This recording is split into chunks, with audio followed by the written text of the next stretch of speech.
स्वागत है दोस्तों आप सभी का सत्याली यूनिवर्सिटी में। तो देखते हैं आज का पहला प्रश्न क्या रहेगा। राष्ट्रीय बाल विज्ञान कांग्रेस कहाँ शुरू हुई? कहाँ पर शुरू हुई प्यारे दोस्तों? ऑप्शन ए क्या रहेगा? Lucknow, option B Bangalore, option C Ahmedabad, option D Jaipur. तो इसका करेक्ट आंसर क्या रहेगा प्यारे साथियों? इसका करेक्ट आंसर क्या रहेगा? Option C Ahmedabad. तो लेकर चलते हैं इसके नेक्स्ट इंपॉर्टेंट फैक्ट की तरफ। देखेगा प्यारे साथियों, 30वीं राष्ट्रीय बाल विज्ञान कांग्रेस 27 जनवरी को अहमदाबाद के साइंस सिटी में शुरू हुई थी। यह 31 जनवरी को समाप्त होगी। इसका उद्देश्य सीखने की प्रक्रिया को आसपास के भौतिक और सामाजिक वातावरण से जोड़कर स्कूलों में विज्ञान को पढ़ाने और सीखने के तरीके में बदलाव लाना है। बढ़ते हैं अगले पॉइंट की तरफ। देखिएगा अगला पॉइंट क्या है इसी का। 108वें भारतीय विज्ञान क्या है प्यारे साथियों? 108वें भारतीय विज्ञान कांग्रेस का आयोजन नागपुर में हुआ। भारतीय पुस्तकालय कांग्रेस कहाँ पे है दोस्तों? कन्नूर में। 9वीं विश्व आयुर्वेद कांग्रेस और आरोग्य एक्सपो 2022 का उद्घाटन कहाँ पे हुआ? गोवा में। तो बढ़ते हैं अगले पॉइंट की तरफ। देखिएगा प्यारे साथियों अगला पॉइंट क्या है। इंडियन नेशनल कार्टोग्राफिक एसोसिएशन यानी INCA की 42वीं अंतर्राष्ट्रीय कांग्रेस का आयोजन देहरादून में हुआ। विश्व स्पाइस कांग्रेस का 14वां संस्करण दोस्तों महाराष्ट्र में संपन्न हुआ था। नितिन गडकरी ने किस शहर में इंडियन रोड कांग्रेस का उद्घाटन किया है प्यारे साथियों? लखनऊ में। तो लेकर चलते हैं आप सभी को प्रश्न नंबर 2 की तरफ। देखेगा ध्यान से। भारत और किस देश ने अगले 8 से 10 वर्षों में सालाना 12 अफ्रीकी चीतों को लाने के लिए एक समझौता ज्ञापन पर हस्ताक्षर किए हैं? ऑप्शन ए दक्षिण अफ्रीका, ऑप्शन बी मिस्र, ऑप्शन सी सऊदी अरब, ऑप्शन डी इंडोनेशिया। तो मेरे प्यारे साथियों इसका करेक्ट आंसर क्या रहेगा? ऑप्शन ए दक्षिण अफ्रीका। क्या लाए जाएंगे दोस्तों? चीते। तो लेकर चलते हैं इसके नेक्स्ट इंपॉर्टेंट फैक्ट की तरफ। देखेगा भारत और दक्षिण अफ्रीका ने 27 जनवरी को अगले 8 से 10 वर्षों में सालाना 12 अफ्रीकी चीतों को लाने के लिए एक समझौता ज्ञापन पर हस्ताक्षर किए हैं। समझौते के अनुसार फरवरी 2023 के दौरान 12 चीतों का एक प्रारंभिक जत्था दक्षिण अफ्रीका से भारत लाया जाएगा। ये चीते 2022 के दौरान नामीबिया से भारत लाए गए 8 चीतों के साथ शामिल हो जाएंगे। पहले 8 कहाँ से लाए गए थे दोस्तों? नामीबिया से। तो बढ़ते हैं अगले पॉइंट की तरफ। देखिएगा प्यारे साथियों अगला पॉइंट क्या है। किस प्रजाति के पुनः पुनर्वास का अर्थ है उसे क्षेत्र में छोड़ना जहां वह जीवित रहने में सक्षम है। योजना के तहत 5 वर्षों की अवधि में देश के विभिन्न राष्ट्रीय उद्यानों में 50 चीतों को छोड़ा जाएगा। तो लेकर चलते हैं दोस्तों आपको प्रश्न नंबर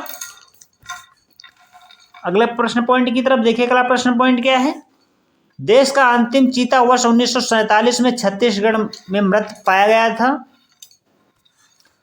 और वर्ष 1952 में इसे देश में विलुप्त घोषित कर दिया गया था। निवास स्थान का नुकसान, मनुष्यों के साथ संघर्ष, अवैध शिकार और बीमारियों के प्रति उच्च संवेदनशीलता इनके विलुप्त होने का प्रमुख कारण है। तो बढ़ते हैं दोस्तों अगले प्रश्न पॉइंट की तरफ 3 की तरफ। देखिएगा प्रधानमंत्री 28 जनवरी को किस राज्य में भगवान देवनारायण के यानी 1111वें अवतरण महोत्सव का संबोधित किया था? Option A Rajasthan, option B Gujarat, option C Madhya Pradesh, option D Uttar Pradesh. तो मेरे प्यारे साथियों इसका करेक्ट आंसर क्या रहेगा? Option A Rajasthan. लेकर चलते हैं इसके नेक्स्ट इंपॉर्टेंट फैक्ट की तरफ। देखिएगा, प्रधानमंत्री नरेंद्र मोदी 28 जनवरी को राजस्थान के यानी भीलवाड़ा में भगवान श्री देवनारायण जी के 1111वें अवतरण महोत्सव समारोह को संबोधित किया था।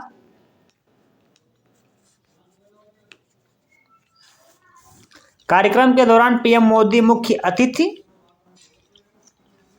थे। अगला प्रश्न पॉइंट क्या है प्यारे साथियों? भगवान श्री देवनारायण जी का जन्म एक लोकप्रिय मंडली जी गुर्जर के परिवार में हुआ था, जिन्होंने मेवाड़ में भीलवाड़ा जिले के यानी पास प्रसिद्ध मंडल झील की स्थापना की थी। देवनारायण को विष्णु के अवतार के रूप में गुर्जर समाज द्वारा राजस्थान व दक्षिण पश्चिमी मध्य प्रदेश में लोक देवता के रूप में पूजा की जाती है। बढ़ते हैं अगले पॉइंट की तरफ। देखिएगा अगला पॉइंट क्या है प्यारे साथियों? प्रश्न नंबर 4, खबरों में रहा यारलुंग जागबो क्या है दोस्तों? ऑप्शन ए एक नदी, ऑप्शन बी एक पोत, ऑप्शन सी एक ड्रोन, ऑप्शन डी एक हवा।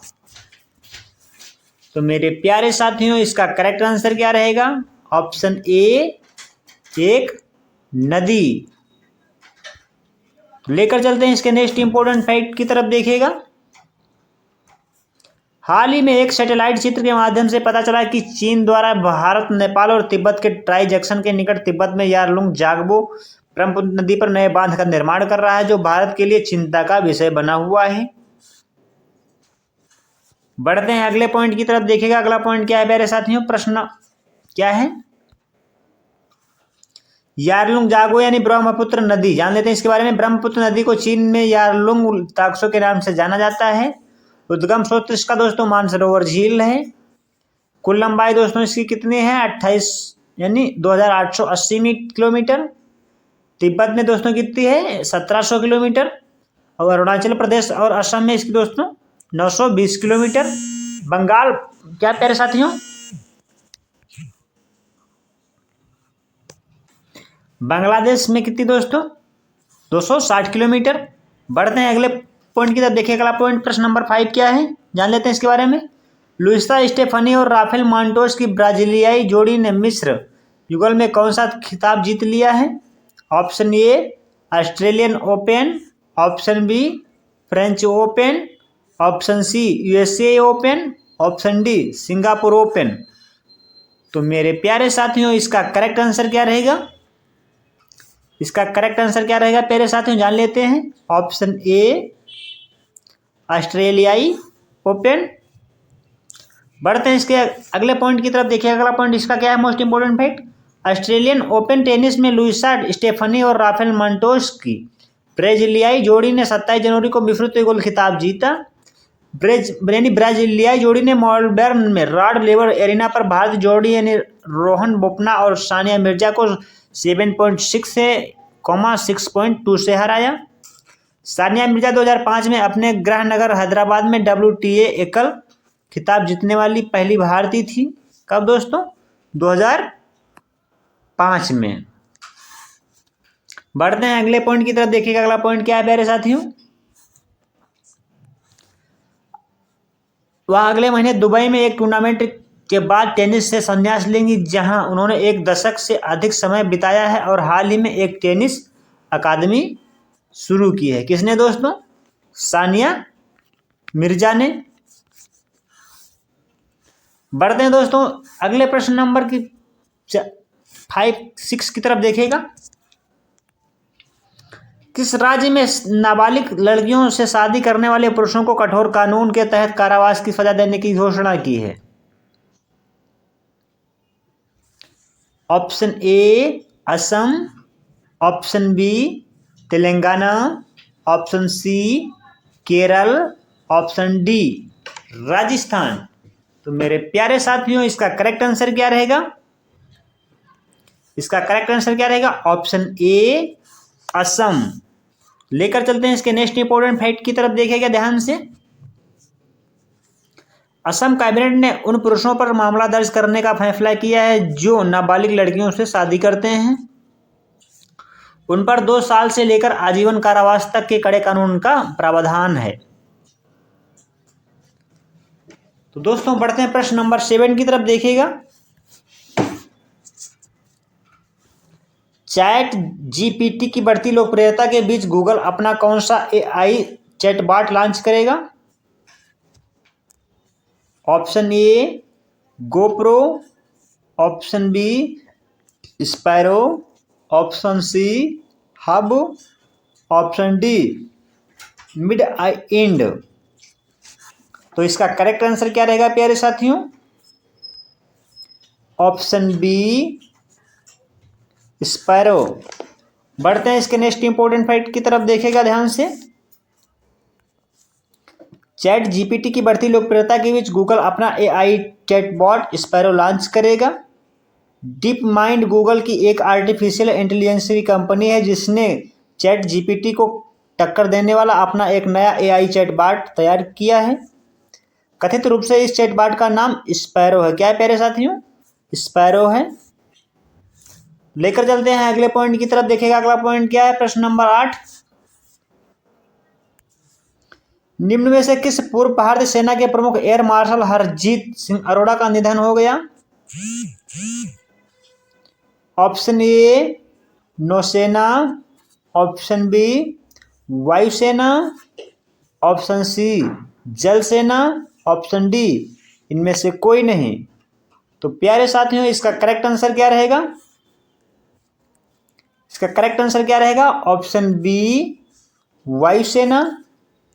लेकर चलते हैं इसके नेक्स्ट इंपॉर्टेंट फैक्ट की तरफ। देखिए ध्यान से, भारतीय वायुसेना के प्रमुख एयर मार्शल हरजीत सिंह अरोड़ा का हाल ही में दिल्ली के आर्मी रिसर्च एंड रेफरल अस्पताल में निधन हो गया।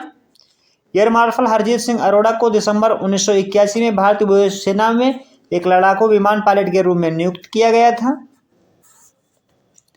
लेकर चलते हैं अगले पॉइंट की तरफ। देखिएगा अगला पॉइंट क्या है, जान लेते हैं। प्रश्न नंबर 9 क्या कह रहा है, जैविक गुणवत्ता पर राष्ट्रीय शिखर सम्मेलन का उद्घाटन किसने किया? Option A Mansukh Mandaviya, option B Narendra Singh Tomar, option C Anurag Thakur, option D Amit Shah. तो मेरे प्यारे साथियों इसका करेक्ट आंसर क्या रहेगा? Option A Mansukh Mandaviya. लेकर चलते हैं इसके इंपॉर्टेंट फैक्ट की तरफ। देखिएगा ध्यान से, केंद्रीय स्वास्थ्य और परिवार कल्याण मंत्री डॉक्टर मनसुख मांडविया ने 27 जनवरी को नई दिल्ली में नेशनल इंस्टीट्यूट ऑफ बायोलॉजिकल्स द्वारा आयोजित जैविक गुणवत्ता पर राष्ट्रीय शिखर सम्मेलन का उद्घाटन किया था। यह सम्मेलन स्वास्थ्य भारत के सरकार के सपने को साकार करने की दिशा में क्षमता निर्माण, प्रौद्योगिकी वृद्धि और नए जैविक विकास का नेतृत्व करेगी। लेकर चलते हैं आपको अगले पॉइंट की तरफ। देखिएगा अगला पॉइंट क्या है, प्रश्न नंबर 10 क्या कह रहा है, जान लेते हैं इसके बारे में। संयुक्त राष्ट्र की रिपोर्ट वैश्विक आर्थिक स्थिति और संभावनाएं 2023 में भारत की जीडीपी कितने प्रतिशत रहने का अनुमान व्यक्त किया गया है? Option A 5.8%, option B 6.1%, option C 0.7%, option D 6.5%। तो मेरे प्यारे साथियों इसका करेक्ट आंसर क्या रहेगा? Option A 5.8%। तो लेकर चलते हैं इसके नेक्स्ट इंपॉर्टेंट फैक्ट की तरफ। देखिएगा ध्यान से, जनवरी 2023 के आखिरी सप्ताह में संयुक्त राष्ट्र ने वैश्विक आर्थिक स्थिति और संभावनाएं 2023 रिपोर्ट में भारत का सकल घरेलू उत्पाद जीडीपी वित्तीय वर्ष 2023 में 5.8% रहने का अनुमान व्यक्त किया है। यह 2022 में अनुमानित 6.4% थोड़ा कम है। संयुक्त राष्ट्र के अनुसार भारत का जीडीपी विकास दर में कमी का मुख्य कारण ऊंची ब्याज दर, वैश्विक आर्थिक मंदी से निवेश निर्यात पर पड़ रहा दबाव आदि हैं। दोस्तों बढ़ते हैं प्रश्न नंबर 11 की तरफ। देखिएगा, भारत की पहली इंट्रानेजल कोविड-19 वैक्सीन का क्या नाम है दोस्तों? Option A Incovacc, option B Covaxin, option C Hanvac, option D Comvac 5। तो मेरे प्यारे साथियों इसका करेक्ट आंसर क्या रहेगा? Option A, Incovacc. लेकर चलते हैं इसके नेक्स्ट इंपॉर्टेंट फैक्ट की तरफ, देखिएगा ध्यान से। केंद्रीय स्वास्थ्य मंत्री मनसुख मांडविया और विज्ञान और प्रौद्योगिकी मंत्री जितेंद्र सिंह ने भारत की पहली नेजल कोविड-19 वैक्सीन इनकोवेक को लॉन्च किया। यह देश की पहली नेजल कोविड-19 वैक्सीन है। इसका निर्माण भारत बायोटेक ने किया है।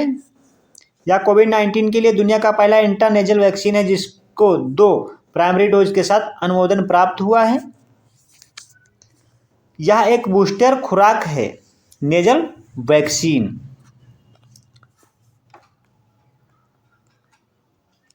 तो लेकर चलते हैं दोस्तों आप सभी को टॉप 10 स्टैटिस्टिक्स के प्रश्न की तरफ, देखिएगा ध्यान से।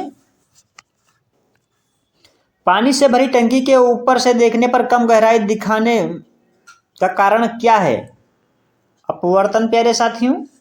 प्रकाश की किरण को पूर्ण आंतरिक परावर्तन के लिए किससे गुजरना होता है? कांच से जल। 2 बार उपराष्ट्रपति तथा 1 बार राष्ट्रपति बनने वाला शख्स का नाम क्या है दोस्तों? Doctor S Radhakrishnan. अगला प्रश्न क्या है? भारतीय संविधान के किस अनुच्छेद में कहा गया है कि राष्ट्रपति भारत का राष्ट्रीय अध्यक्ष है? अनुच्छेद 52। बढ़ते हैं अगले पॉइंट की तरफ, देखिएगा। मांसपेशियों में किस अम्ल के एकत्रित होने से थकावट आती है दोस्तों? लैक्टिक अम्ल। अंगूर में कौन सा अम्ल पाया जाता है? टार्टरिक अम्ल। कैंसर संबंधी रोगों का अध्ययन कहलाता है दोस्तों? ऑर्गेनोलॉजी। जैन तीर्थकार पार्श्वनाथ द्वारा प्रतिपादित 4 महाव्रतों में महावीर स्वामी ने 5वें महाव्रत के रूप में क्या जोड़ा दोस्तों? ब्रह्मचर्य। भगवान महावीर का प्रथम शिष्य कौन था? जमाली। मेरे प्यारे साथियों, यदि दी गई जानकारी से आप लोग संतुष्ट हैं तो चैनल को सब्सक्राइब कर लें और वीडियो को लाइक कर दें और ज़्यादा से ज़्यादा अपने दोस्तों को शेयर करें। दोस्तों यदि वीडियो में कोई त्रुटि रह जाती है तो कमेंट बॉक्स में अवश्य बताएं, हम उसे सुधारने का प्रयास करेंगे। जय हिंद दोस्तों।